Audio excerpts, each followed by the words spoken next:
నరేంద్ర మోడీ గారు మూడోసారి ప్రధానిగా బాధ్యతలు చేపట్టిన తర్వాత రాష్ట్రంలో Bharatiya Janata party, Janasena, Telugudesam party NDA కూటమిగా ప్రభుత్వం ఇక్కడ ఏర్పాటు చేసిన తర్వాత మొట్టమొదటిసారిగా నరేంద్ర మోడీ గారు విశాఖపట్నం జిల్లాకు వస్తున్నారు. అందులో 3 లక్షల మందితో భారీ బహిరంగ సభ ఆంధ్ర యూనివర్సిటీ ఇంజనీరింగ్ కాలేజీ గ్రౌండ్లో పెట్టబోతున్నాం. దానికి సంబంధించి భారతీయ జనతా పార్టీ విజయనగరం జిల్లా నుంచి 10,000 మందితో మేము ఇక్కడ కార్యకర్తలతో రేపు ఉదయం మేము బయలుదేరడం జరుగుతూ ఉంది.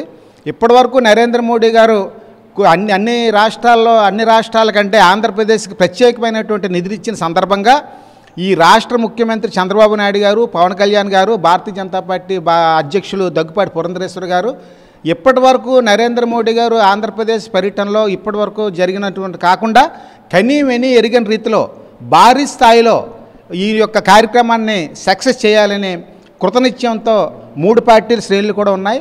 ఆ దిశగా ఏర్పాట్లు కూడా జరుగుతూ ఉన్నాయి. ఇప్పటి వరకు అనేక వేల కోట్ల రూపాయలు ఇవ్వడం జరిగింది. ఇప్పుడు 2 లక్షల కోట్ల పైమాట వారు ఈ నిధులు ఇవ్వడానికి వారు సిద్ధంగా ఉన్నారు.